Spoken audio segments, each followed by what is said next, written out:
Hey guys, welcome to another episode of Think Tank. Will here. Unfortunately, we are not accompanied by Scott. Scott's a little bit busy at the moment, and by at the moment I mean the last couple of days. He's doing really well.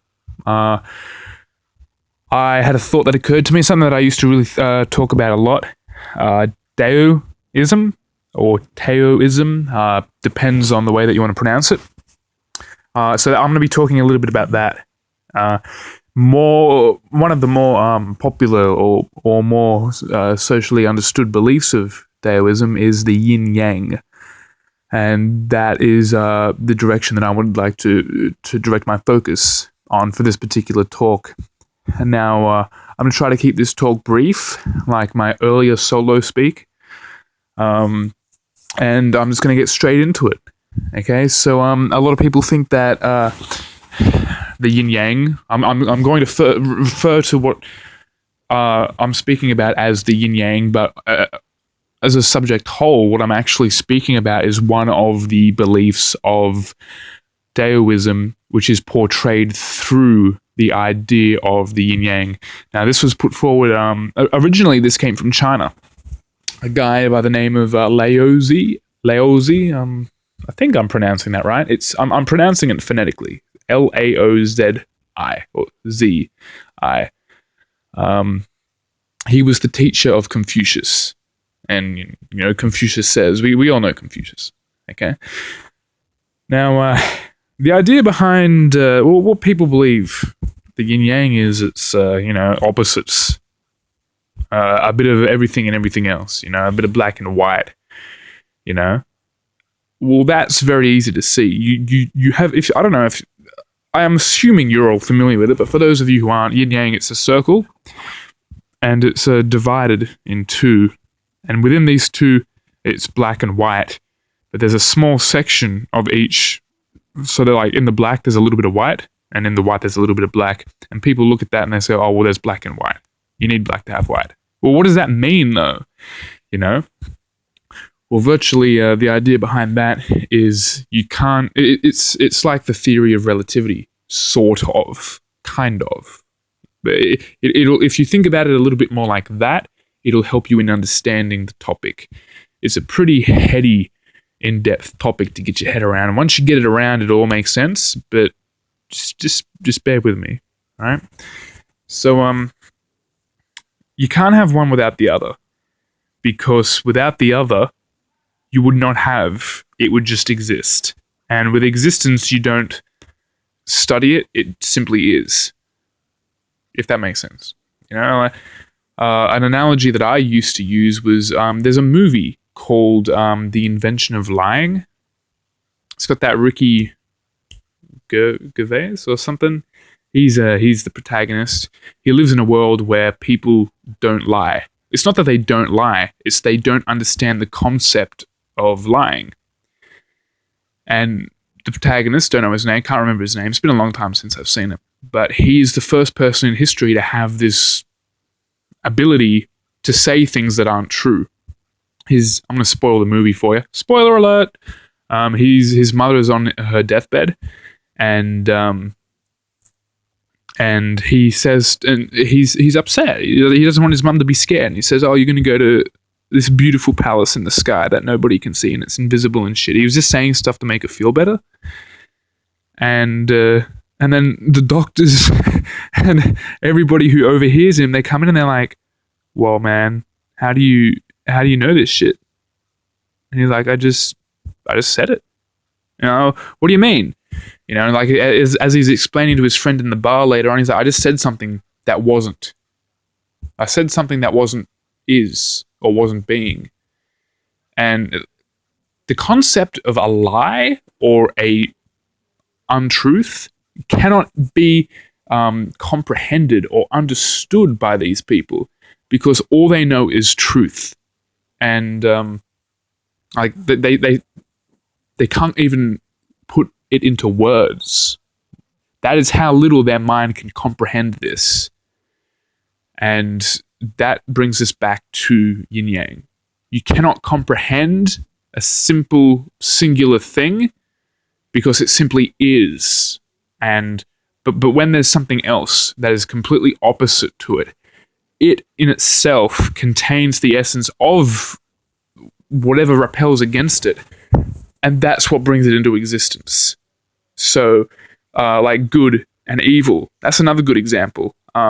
If everybody was good, or I'm going to use the example for good, if everybody was good, if evil didn't exist in any form, primary evil or secondary evil for those who believe in it, wrongdoings, it's really hard to imagine for those of you who are pretty heady when it comes to things like morality, but just bear with me. Just use your goddamn imagination, would you?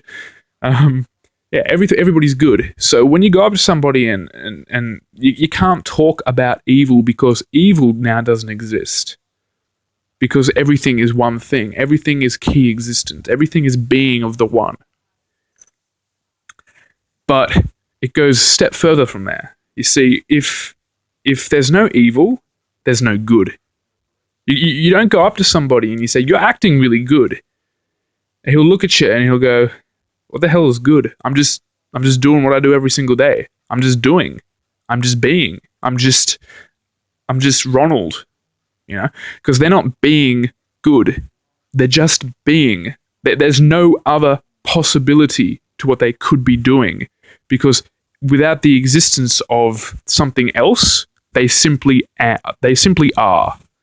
And that's simply what it is. So imagine, the yin-yang was just a big white ball. You can't go up to someone, you're acting really black today. Oh, well, that was so racist of me. I'm going to flip that around. Imagine the yin-yang was a big black ball.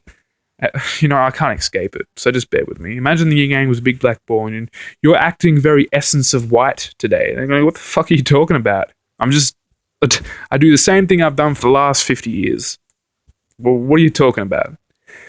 You see, without good or lies, whatever example appeals to you the most, or evil, sorry, not good. Without evil or lies, you can't have truth and good, because without that opposite, the repelling force towards whatever something is, you don't have that thing in itself either, because existence is just existence within itself. It's not examined on the outside because there's nothing on the outside to examine it. And and that's what it means to have some black and some white and some white and some black. When you look at the yin-yang, you're looking at the existence of these two halves as they coexist with each other. Not even coexist. Coexist sort of implies that there's two things that exist in peace with each other. But these things don't actually exist within peace of each other.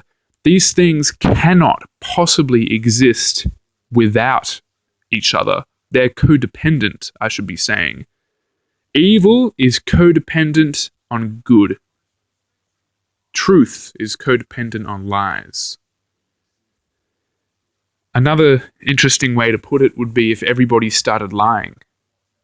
There'd be no reason for people to trust anybody else, because if every single thing, if nobody told the truth anymore, people would stop believing each other.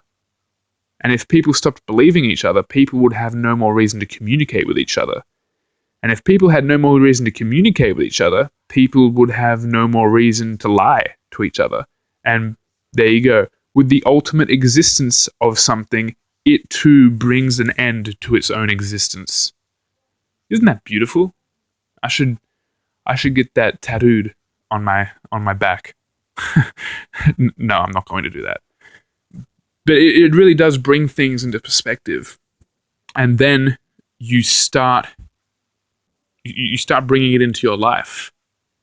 The whole idea behind Taoism was to implement these things into your life, not just towards ideas. So yeah, you're going to have shitty days in your life, but those shitty days, they're going to exist because you're going to have really good days. Life is full of ups and downs, and Yin-Yang Taoism is a perfect display of what that is. So just accept it for what it is, and be in your being. I don't want you guys to get too much into your head over this sort of thing. It's difficult to understand. Ponder about it a little bit more if you wish, but for the most part, just allow things to be, because it's like I'm saying, if you allow them to be, they will be, you know. But allow you need that opposite, you know. Otherwise, things start falling apart, and like I've already explained with the whole, it's not just an idea; it's also an implementable thing in the physical world. Like I was saying before, if everybody started lying, communications break down, and then lying in itself becomes an end to its own self. It's like a self-destructing, self-fulfilling prophecy, you know. And you can think about it as many ways as you want, but it doesn't. It doesn't just stop with things like telling the truth and telling a lie. You know, think about it for a while if you want.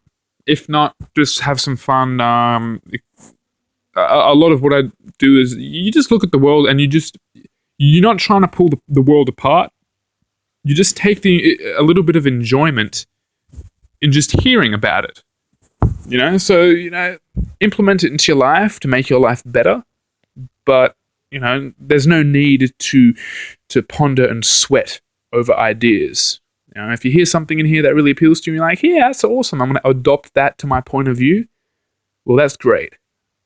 If you hear something that you don't quite understand or you don't particularly agree with, don't spend any more time thinking about shit that you don't agree with than you don't need to, because at the end of the day, you need to feel what's right, not think about what's right.